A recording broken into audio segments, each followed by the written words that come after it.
Olá, meu amigo, olá, minha amiga, seja bem-vindo, seja bem-vinda ao Comunicar esse podcast que fala de comunicação e te ajuda a comunicar melhor. Muitas pessoas me pediram para repetir esse assunto, então eu resolvi trazer um pouquinho mais de informação para você sobre os medos na hora de falar. E esses medos, eles não são comuns só a quem é falante da sua língua, só para quem fala português. Isso é muito comum aqui também no inglês. Então, quais são os medos, os maiores medos ou a raiz dos medos que eu tenho para falar, que eu tenho para conversar em inglês, que eu tenho para falar em público aí no Brasil, em português? Quais são esses medos?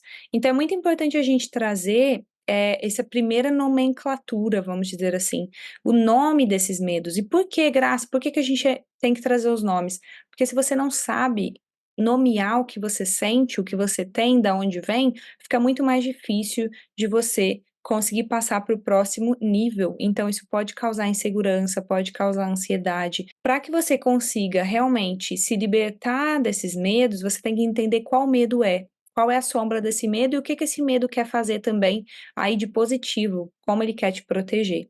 E por que que eu falo isso? Porque muita gente acha que o medo ele é ruim e ele é sempre ruim. Nesse caso, o medo ele não é sempre ruim e eu vou te explicar que ele existe uma razão, existe o porquê desse medo tá ali. O primeiro medo que vem aí, que é bem famoso, é o medo de ser rejeitado.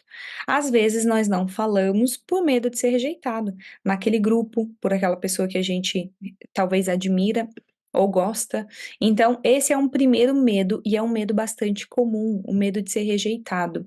Um outro medo que é bem comum é o medo do fracasso. Então, às vezes, a gente prefere não falar porque a gente tem receio de cometer erros ou esquecer o conteúdo, e não atender às expectativas que a gente deseja. Então, muitas vezes, isso vai levar aí a uma ansiedade, uma insegurança, e isso acontece muito com quem chega aqui na Austrália. Quem chega aqui na Austrália e vai falar aquele primeiro inglês no primeiro 6 meses, 8 meses, sente esse medo de fracasso constante. E aí se mistura também a um medo que eu vou colocar o nome dele de o medo do ridículo. Sabe quando você fala: "Meu Deus, ai, será que eu vou ser criticado, julgado? Será que eu tô sendo ridículo? Será que eu vou ser ridicularizada pelos outros, né, durante a minha apresentação aqui em inglês?", porque eu nunca falei inglês antes, eu tinha muito esse medo quando eu cheguei aqui. E é um medo muito comum, e não é só para quem fala inglês, para quem fala português também. Esse medo é um medo muito comum, o medo de você sentir que alguém vai rir de você, vai debochar. Vamos para um próximo medo. Tem um medo que é um medo bem comum e que esse medo é fácil de resolver, com uma, 2, 3 sessões aí com fonoaudiólogo você provavelmente consegue resolver, que é o medo do desconhecido. O que que acontece com esse medo? É um medo de, por exemplo, vou dar um exemplo aqui de uma cliente minha. Ela é uma cliente que é advogada e ela precisa agora fazer palestras, e uma dessas palestras vai ser sobre o exercício da cidadania. Dentro desse exercício da cidadania, existem muitas pautas, temas, tópicos que podem estar ali disponíveis.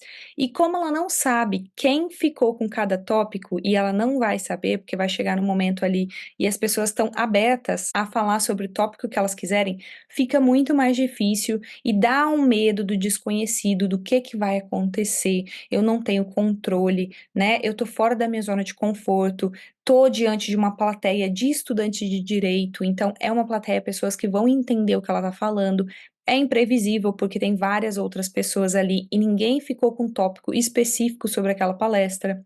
Pode sim gerar uma insegurança e uma ansiedade, porque essa pessoa não sabe o que está por vir. Isso acontece muito quando você vai fazer uma entrevista de emprego aqui na Austrália, então vou associar aqui um pouco agora com a Austrália. Aconteceu comigo também, o medo do desconhecido quando eu estava indo lá para a clínica pela primeira vez. Então o medo do desconhecido, ele é fácil de lidar, uma vez que você tem coragem de ir lá e encarar ele, ir lá e se colocar realmente na situação. É diferente do medo do fracasso e o medo de ser rejeitado. O medo de ser rejeitado e o medo do fracasso, eles vêm de uma raiz mais profunda emocional do que de comunicação em si, porque muitas vezes está bem enraizado no sistema familiar, como nós fomos criados, o que ouvimos quando a gente estava ali crescendo na infância e adolescência, o que que aconteceu com a gente na escola. Então, quando eu vejo que é um caso muito complexo, eu envio para um psicólogo. Agora, tem um outro medo que acontece muito, e essa minha cliente reclamou desse medo, que é o medo de lidar com perguntas, o que as pessoas vão perguntarem, né? As pessoas que não gostam muito de ouvir, fazer perguntas e responder perguntas, aqui muitas vezes elas vão ficar com uma certa ansiedade aí para falar, porque elas ficam antecipando a possibilidade do que as pessoas vão perguntar. Meu Deus, vai ser muito difícil. Essa pessoa vai falar uma coisa que eu não vou entender. Então, quando você já se coloca nessa situação de essa pessoa vai falar uma coisa que eu não vou entender, você está usando a energia do universo contra você. Você já está acreditando que não vai saber mesmo responder aquela pergunta. Tem muita gente que a vida toda não respondeu muito bem perguntas ou tem dificuldades de começar a conversa, finalizar a conversa, não sabe como fazer isso e acaba se perdendo ali. Então é muito importante que, se for nesse caso, né, se você tem um medo, que você vê que a raiz é, nossa, eu tenho medo, na verdade, não é nem de falar em público, são das perguntas que as pessoas podem me fazer. Muitas vezes a gente fica com muito medo, achando que, né, eu tenho que dar uma resposta. Não, você não tem que dar uma resposta. Essa é a chave da coisa. Muitas vezes, se você não tem uma resposta específica para aquilo, você pode pedir licença e falar: olha, eu vou anotar a sua pergunta, você pode me dar seu e-mail, eu vou entrar em contato com você e eu vou tentar descobrir ou chegar em uma melhor resposta para você e vou te enviar. Um outro medo que vem muito acontece é o medo de não ser entendido. Isso aqui é uma crença. Muitas vezes você se repete tanto, principalmente para quem está aqui na Austrália, se repete tanto: a pessoa não vai me entender, ninguém me entende, ninguém me entende, é muito difícil de me entender, minha língua é presa e aí ninguém me entende. Isso acontece muito com meus clientes, principalmente homens. E você realmente não é entendido, porque você acredita tanto que não vai ser entendido, que você não vai conseguir transmitir claramente as ideias. E aí acaba sendo mal interpretado. Então você não tem um bom engajamento com o seu chefe, com a sua chefe, você não consegue passar numa prova do PTE, do IELTS, porque muitas vezes você criou uma crença que as pessoas não me entendem, eu não sou capaz. Então a gente tem que desfazer isso como você procurando nomear, ver que você tem isso e procurando um profissional adequado para te ajudar nesse processo. Existem outras coisas que eu vou dar aqui de dica no final, mas é muito importante nesse caso você procurar por um profissional, porque é isso que vai te dar essa força interna de falar: caramba, no que eu sou realmente bom, no que eu não sou tão bom assim, será que realmente a minha língua é presa? Vamos lá, vamos fazer o teste, vamos ver como que tá para falar todos os fonemas do inglês e do português, será que tá legal, será que não tá? Isso é muito do que eu faço com clientes que querem passar nas provas do PTE, do IELTS e que têm vergonha, medo e não conseguem passar, acabam ficando travados ali porque a mente muitas vezes fala muito mais do que a boca, que deveria estar realmente falando ali no momento da prova. Um outro medo é o medo da exposição. Esse medo da exposição é muito mais para quem é introspectivo, para quem, né, aquela pessoa que não gosta de falar tanto, se sente muito vulnerável e aí fica com vergonha de expor as ideias e acha que, meu Deus, será que eu tenho alguma coisa aqui para expor? Será que eu não tenho? Uma pessoa que é mais insegura, essa pessoa geralmente tem medo de se expor demais e gerar, ela fica desconfortável no público. E aí, eu quero aproveitar esse episódio para te contar uma coisa que eu reflito muito sobre na minha vida, para que você veja que isso pode acontecer com todos nós. Eu vou dar o exemplo meu. Eu não sou boa em matemática. Se eu fosse tentar fazer engenharia, arquitetura, eu não ia conseguir. Por quê? Porque eu não entendo e eu tenho medo de matemática. Eu não gosto de matemática. Eu sempre achei que eu sou muito boa em todas as outras áreas. Eu era boa em física, em química, em biologia, em qualquer coisa, mas eu não era boa em matemática. Que eu fiz? Eu não tentei, por mais que eu ache engenharia o máximo, por mais que eu ache arquitetura o máximo, eu não tentei ser uma arquiteta, eu não tentei ser uma engenheira.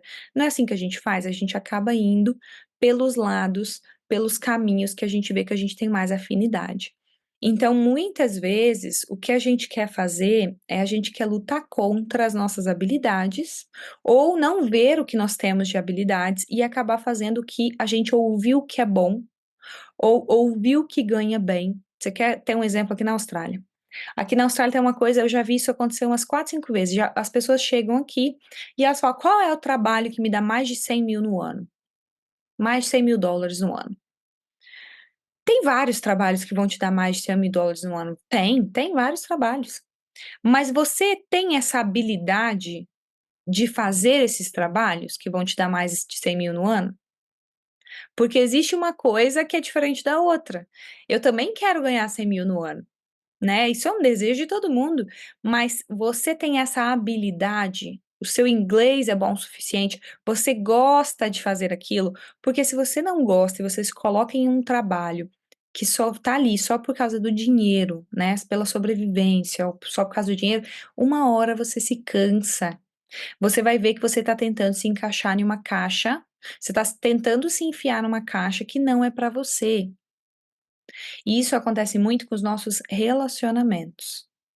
Às vezes a gente conhece uma pessoa legal, a gente sai, fica com essa pessoa e foi ótimo, e vai, conhece a pessoa e deu tudo certo. E aí, depois de um tempo, depois de uns anos, esse homem ou essa mulher começa a ter hábitos que você fala: caramba, não é um hábito tão legal. E aí você começa a conversar, tenta encontrar aí um caminho. E aí você vai sendo vulnerável, vai tentando mostrar para essa pessoa, expor as ideias, né, falar com ela, se comunicar, tentar trazer com clareza. Tá tudo ali, mas a pessoa quer mudar? Às vezes a pessoa não quer. E aí as fases mudam. Na nossa vida também é assim. Algumas áreas da nossa vida pode ser que a gente seja mais introspectivo, mais silenciosa, mais observadora. E em outras áreas a gente seja mais falante. Só que depois de um tempo começa a parar de fazer sentido se você fica se colocando numa posição que você não quer. Ou se naquele momento da sua vida não faz mais sentido estar ali naquela caixa e se enfiar e se enquadrar naquilo ali. E a exposição é assim. E o medo da exposição é assim. Pode ser que você seja uma ótima falante no Brasil. Pode ser que você falava com todo mundo, era amigo de metade da cidade. Chega aqui na Austrália, você tem medo da exposição. Medo de falar em público, de ser mal interpretado, de não ser entendido, medo das perguntas. E tá tudo bem. Meu trabalho, quando pessoas vêm aqui e falam: "Ai, Graça, eu já tô aqui há um ano e meio, não tenho coragem de falar inglês em público". Meu trabalho aqui é praticar e colocar e te dar técnicas que vão ser eficazes aí para enfrentar esse medo e para gerir emocionalmente você. Então, isso é muito legal. Porque depois que a gente sabe o que a gente tem, fica muito mais fácil e mais claro do que fazer com isso. Uma coisa também que é bem legal de comentar, é que existe o medo que é da falta de controle. Esse medo geralmente ele vem de muitos e muitos anos na nossa vida e não afeta só a nossa fala, né. O medo dessa falta de controle, de não ter controle, é um sentimento realmente que pode ser em cima de uma situação, do marido, da esposa, então do ambiente, ou até em relação à fala. E aí, geralmente, essa pessoa é aquela pessoa que tem que planejar tudo, que tudo tem que ser ideal, como tá no papel, e a pessoa acaba se tornando muitas vezes um perfeccionista. Então, essa pessoa é uma pessoa que geralmente precisa de apoio psicológico, inicialmente, antes de procurar uma fonoaudióloga para trabalhar sua comunicação. Então é isso, vamos recapitular os medos que eu trouxe aqui hoje. Ó, eu trouxe o medo da rejeição, medo do fracasso, medo do ridículo ou da crítica, medo do desconhecido ou do outro, medo das perguntas, de saber lidar com perguntas, medo de não ser entendido, não ser compreendido, medo da exposição e o medo da falta de controle. Eu trouxe aqui 8 medos. Existem outros? Acredito que sim, mas esses são os que a gente mais vê no dia a dia. E eu, você, todo mundo que está ouvindo, nós somos muito parecidos, pessoas, seres humanos, nós temos muitas reações e comportamentos parecidos. Não é à toa que está aí a psicologia para explicar um pouco da nossa cabeça, porque muita gente repete os mesmos comportamentos. Então é muito importante você entender que o cérebro é um músculo, e esse músculo precisa de trabalho. Muitas vezes a gente só vê uma solução porque a gente idealiza aquilo e a gente acaba vendo uma solução, aonde poderia ter 3 ou 4 ou 5 soluções. Então, uma técnica que pode ajudar qualquer um desses medos, e que a gente já está fazendo aqui nesse episódio, é a técnica da nomeação. Realmente dar um nome e pegar uma folha em branco e desenhar como é seu medo. Vai se fazendo a pergunta: qual cor que é o meu medo?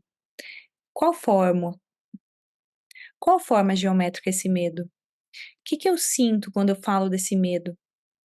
E aí você vai colocando palavras no papel, com cores, você vai desenhar esse medo. E isso já é uma primeira técnica, uma técnica inicial para você começar a lidar com esse medo de falar em público, ou medo de falar em inglês aqui na Austrália. E essa é uma técnica que pode te ajudar. Eu sempre repito isso em todos os meus episódios. Se você sente que precisa de ajuda de alguém, busca ajuda profissional, manda uma mensagem para mim, para alguma fonoaudióloga que você conheça, para uma psicóloga, e espero que esse episódio tenha te ajudado. Desde já, eu agradeço, gratidão do meu coração para o seu coração. Comunicar-se.